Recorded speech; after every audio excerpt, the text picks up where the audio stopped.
Well, welcome back to the Ropes Family Podcast. Today we've got an interesting episode.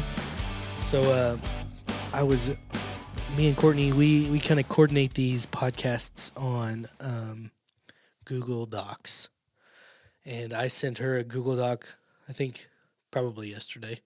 Today's Wednesday. I sent it to you probably yesterday. Mm-hmm. And I said, and I just put the Ropes Family Podcast, episode 42.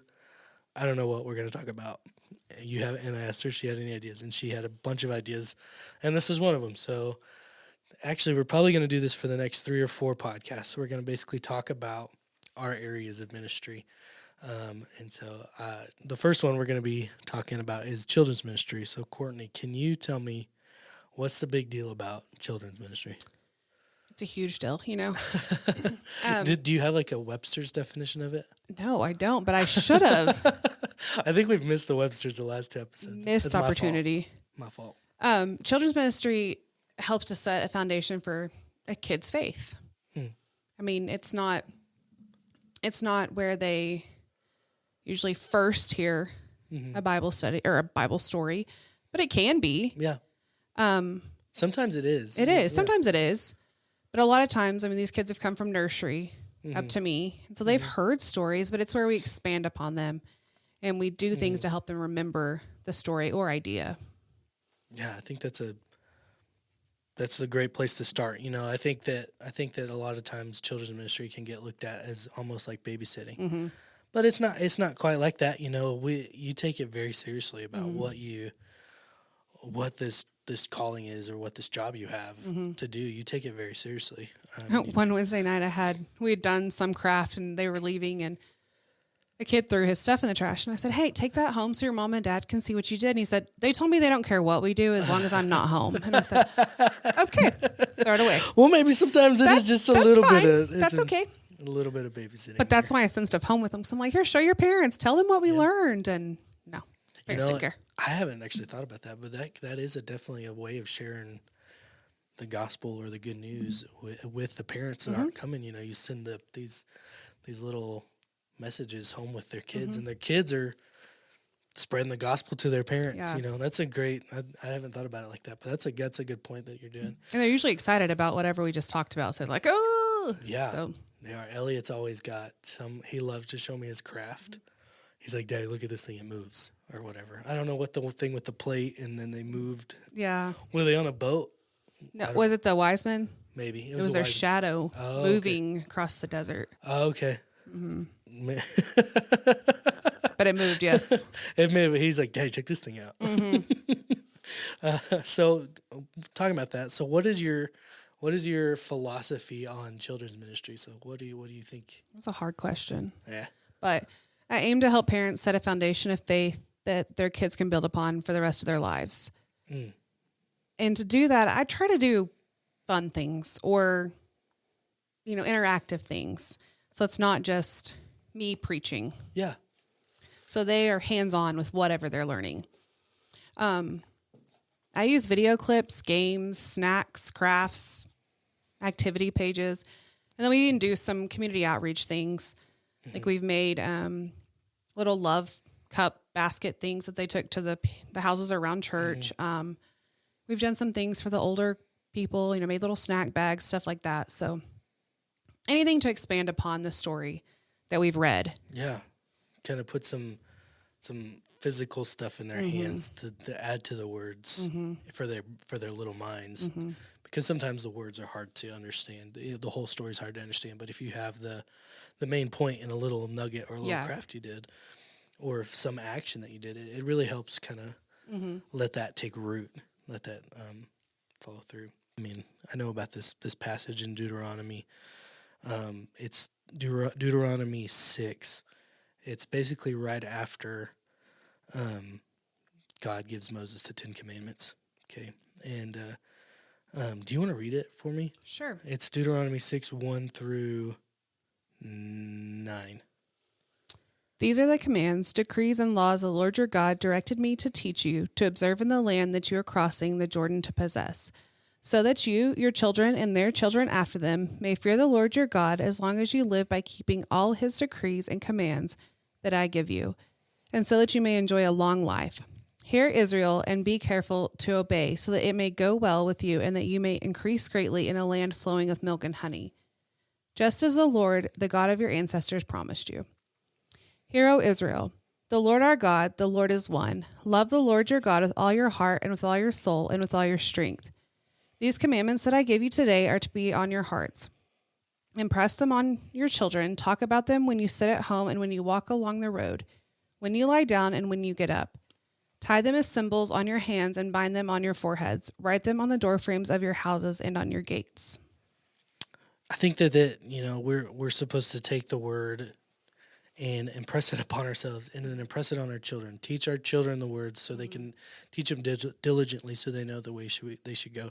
And I think that that's one of the roles that both my ministry and your ministry, that's what we're trying to do. And it's not, we don't want to specifically, or I don't think we do. I don't think we want to specifically just minister to the children. No. We want to equip the parents to be able to teach their children diligently, because the parents are with them more than we are. Like we get them for an hour a week, maybe an hour and a half, maybe 2 hours, depending on how many times they come.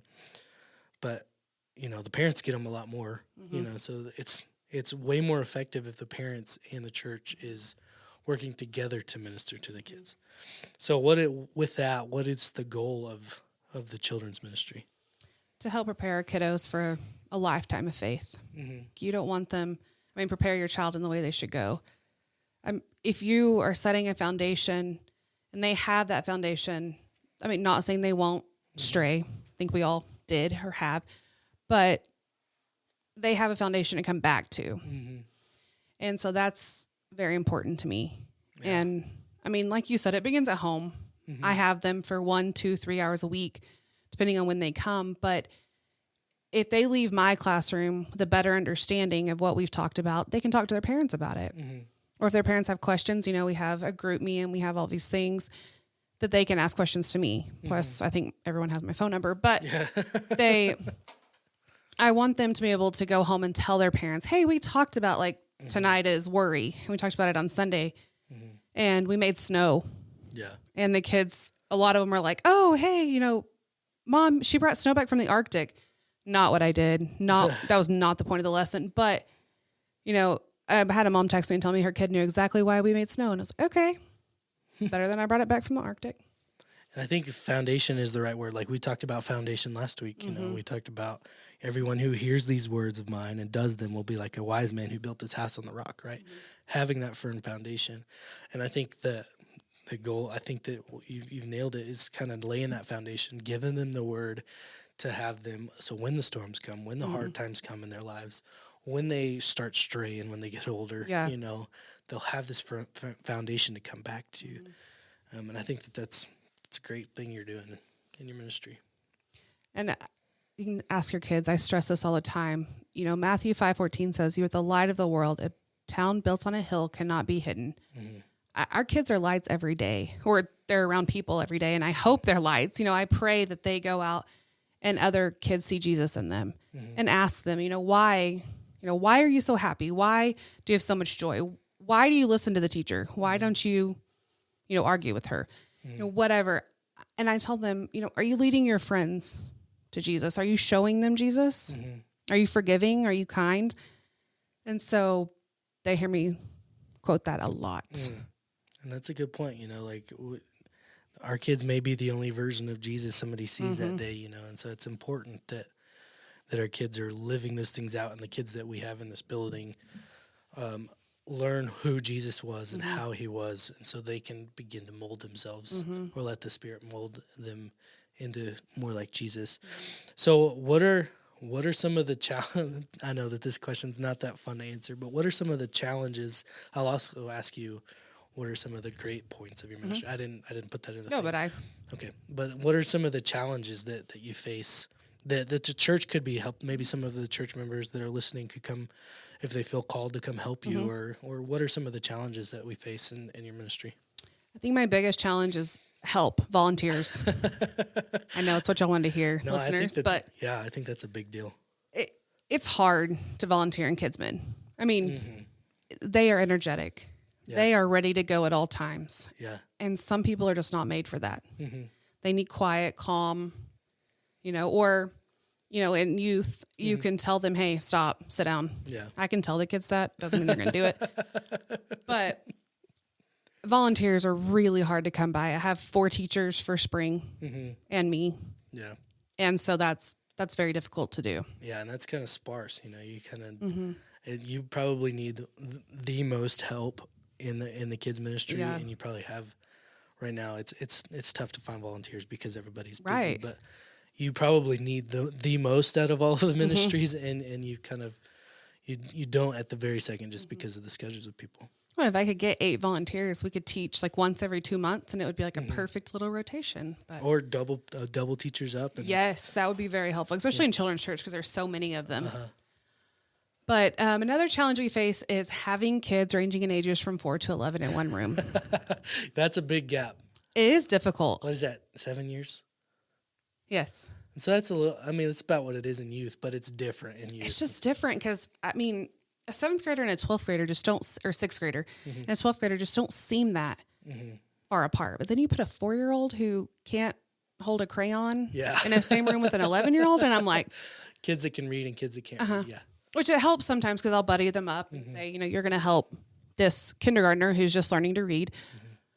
But it's hard, keeping attention of an 11-year-old with a story that a 4-year-old will understand, or a video clip that's of a cartoon. And all the 5th graders are rolling their eyes going, why did I come? Yeah. And the 4-year-olds are all engaged. Yeah. So that is very It's hard difficult. to find a balance. And like the church our size and the resources that we have, that's kind of what we have to do right now. Like we don't have like the volunteer base or the Or actual space. facility to be able to do this effectively, where it's not like there's not a little bit of rub everywhere. So No, we make the best of it. yeah, I think we do too. I definitely work to find stuff that will be entertaining to both or to help both grow, but it's not always the case. Yeah, and I think you've done it well on Wednesday nights too, like splitting that up. And That Wednesday nights are tough because we had, 40, 50 kids showing up and my room's not big enough. And I'm sure you read this, but after one Wednesday night, I had decided that I was just not made to do this. It was tough and I was done. And I was telling you how I failed. And I was sitting in the hallway and I was telling you over and over. And it was a failure, total failure. And you looked at me and you're like, I think you're measuring success wrong. And I was like, oh, yeah, okay. So now all the time I'm like, I'm measuring success wrong. That was not a failure. I planted a seed. Just because it was a psychotic seed and everyone was like hanging from the ceiling, there was a seed planted. Now we're going to water it and God's going to grow it. I don't have to have this perfect, orderly classroom. Yeah. Now that's what I prefer because of my personality. Of course, yeah. But after you said that, I was like, oh, I am wrong here. Yeah. It's rough. I do the same thing. You could ask Allison, there's once or twice a month I'm like, am I any good at anything that I do? Yes. I'm like, this is bad. Sometimes like I'll see a kid out in public and it's one of our youth kids and they won't acknowledge me at all. I'm like, these kids hate me. And I'm the worst youth pastor in the planet. But it may be just because they're busy or doing something or they didn't even see me. And I'm just like, I need to be a big deal in their life, but I'm not that big of a deal in their life or whatever, like, am I even like, it's so funny. And I'm measuring success wrong. Or I'm measuring what I do wrong. Yeah. It's not me who I'm pointing them to. It's to Jesus who I'm supposed to be pointing them to. Well, on Sunday, I was talking about Wednesday nights starting again, and I was excited. I was like, guys, I want you to come. And a kid looked at me and said, I will never come again. And I said, oh. I said, yeah, it was the most boringest time of my whole life. I said, okay. Well, your life must be really exciting if that was the most boringest time you've ever had. But okay. Oh, man. Kids They'll humble you. That's the thing about kids, too, is they're brutal. Like, youth will kind of like, they'll just give you side eyes and stuff. But, like, kids ministry, like, the kids are brutal. They don't know how to hide that. No. Ruining kids' lives with the most boringest time I've ever had. And then we already talked about feeling like we failed. That's a big one. And then helping others see that kids are not a distraction from church.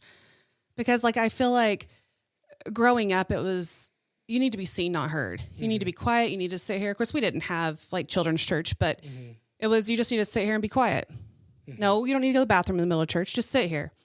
Well, now I feel like times have changed, and I want the kids to feel comfortable going up there and reading a scripture, going up there and praying, or singing a song in front of everyone, which was hilarious at Christmas. But, I want them to feel comfortable doing those things. And I think the older generations now are okay with it, but I think still sometimes they're like, why are these kids so crazy? Or when we get up to go to children's church and we're like talking like this out loud, walking to the back, Yeah, and I think that a lot of that is on us. Like, I think that's just right in our generation. Like we as the parents are so worried about the wild noises our kids are making over here, instead of like people hearing that is a sign of a healthy church. Yes. We've got kids. Yeah, we've got these things, and you're gonna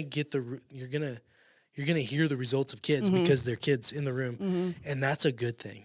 And we should cherish that. We should nurture that. We should water those seeds, and I think that's a great thing. And we talked about this earlier in the hallway, just like how this podcast was born in the hallway. But in the hallway, so sometimes, churches have a youth ministry, a student, kids ministry, college ministry, women's ministry, men's ministry, and they're all just separate entities. There's no overlap in between. And I think what our church is trying to do, and is I think doing well, is incorporating all of those ministries into one. We're all the same church. We're not separate, and that's what you're going to get out of that, is seeing kids involved on Sunday mornings, teenagers involved in Sunday mornings, kids going to the school and praying with the church. You're gonna get, if the church is doing something, you're gonna get the full range of members, from Easton to whoever the oldest person is. I'm not gonna call them out. They're not gonna listen, but I'm not gonna call them. Still don't call them out. Yeah. There's younger people than Easton, but that was just an example. Like, you're gonna get from the youngest to the oldest at our church, and I think that's a sign of a healthy church, and that's really cool to be a part of here. I think we could do a little bit more, but that's just kind of the family ministry drive that I have right now, that I've just got so many ideas and things trying to come up. And we'll talk about that in a couple weeks. That's one of the ones that we're going to tackle, but I'll let you continue. Oh, no, I think my last point, or my last challenge that I have, is energy of the kids. That's a hard one in children's ministry, because you can preach downstairs, right? Your kids will listen for a little bit. Yeah. I mean, they may get distracted, but they're going to listen. Adults will listen to Donovan. I've got like 3 minutes. Yeah. In those 3 minutes, I better say everything I have to say, because if not, someone's going to be touching someone, messing with someone, or they're going to be, doing something to not have to listen, or go to the bathroom. They like to go to the bathroom a lot. And it's just like a train until they go to the bathroom. Yeah. Because it's just fun not to be in there with me.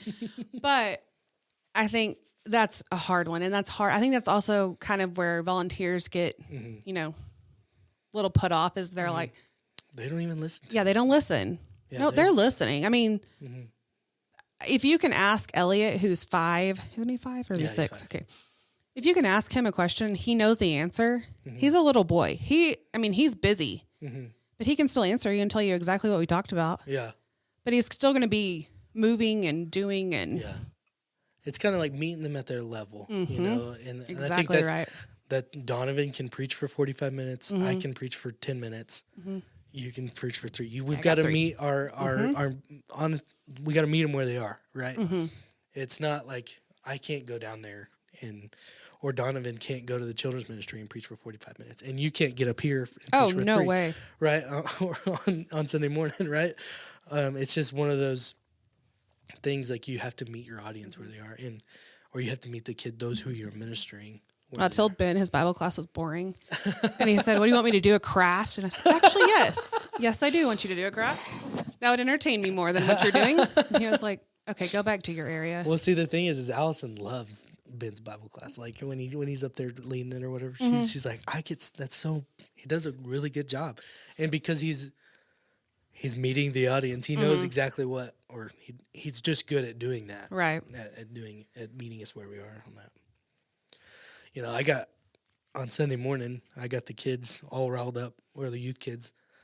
I just brought up a Nintendo Switch. And it went it shot up. Like, everybody was in the conversation at the same time. We were talking about all the things. All it takes is just knowing what they want and or knowing how to get there and get their attention. And I think you do a really good job with that and focusing the attention. And I think that if you're wanting, I'm talking to the listeners, if you're wanting to volunteer, Courtney's not just going to sit you in there and say, go for it. Courtney has got a whole thing prepared for you. All you got to do is do what's there and it'll work out. Yeah. And the kids will be crazy. They will. You just got to expect that and make it a thing. The kids aren't going to behave. And that's kind of what I've told myself in youth is the kids are going to do dumb stuff. And it's going to be wild. But sometimes if you just join in the wild, meet them where they are. It'll be good. Yeah, I started using all their slang words on Sunday, all their skivvities and stuff. So I started talking like that and they were like, stop. That is just sad. Stop. And they like wouldn't make eye contact with me. It's like, okay. What, the Sigma? Yeah. They're like, Easton says this that. is not Sigma. And I was like, you're not Sigma. It's like, you're kind of skibbity. Oh. And they were like, stop. You got the skibbity toilet riz. Yeah. Sorry for you listeners that have no idea what we're saying. Well, we promise we're saying real Talk words. to a middle schooler and they'll. I think it's almost just now elementary. I think it's trickled down. I don't know if the middle schoolers talk that way a whole lot. Carter does. Yeah, he's almost in middle school, so yeah. I guess he's in 5th grade. But Allie does too. Yeah. Easton, he says, what, the Sigma? It's like, what are you talking about? That's hilarious. Yeah, he heard that from up here somewhere. But he's like this big and he's saying yeah. So we talked about all the challenges. So what are some of the rewarding or the cool things that you've seen in your ministry? I love, seeing the kids, a week later or whatever. And they're like, remember when we did blah, blah, blah. And we talked about Jesus dying on the cross. And we remember when he was born and we made that food, that snack. You remember that? And I'm like, it was yesterday, but yeah, I remember it. And they're so excited. Or they come running in and, we did a lesson on pumpkins and I didn't know they were blue pumpkins because I don't know. But I had a student go get one at United, or a kid, and bring one to me because he was like, I wanted you to see it in person. Like he wanted me to see that. And I love seeing their excitement for whatever we're talking about. Yeah. That's my favorite thing. That is really cool. And it just kind of goes to show like they are listening, they are paying attention, they are engaged, they want to learn what you're teaching them and they enjoy you teaching them. And I think that's a cool thing. You got anything else? So I got a challenge. Okay. And I'm not. This is a challenge for me. No, it's not a challenge for you. It's a challenge for those who are listening. If you haven't been here on a Wednesday or on a Sunday morning and just kind of peeked your head in on the children's ministry, I want to encourage you to do that. Especially on a Wednesday night, just come peek your head in, see what's going on in there. I mean, if you do, just realize Courtney's in control. It's just not going to look like it. It's going to be wild, but just be prepared. Just kind of see what the vibe, what the thing, what the culture, what it looks like in there, and check it out and see if you want to. And if you want to volunteer, Courtney would love to plug you in. Oh yes, yeah, she'd love to plug you in. Come talk to Courtney. Come talk to me. I'll help you get plugged in. Same thing with youth, but we'll talk about youth next week. But same thing. All right, so that's your challenge is to go peek in on what Courtney's doing and see how the kids' lives are being changed in there.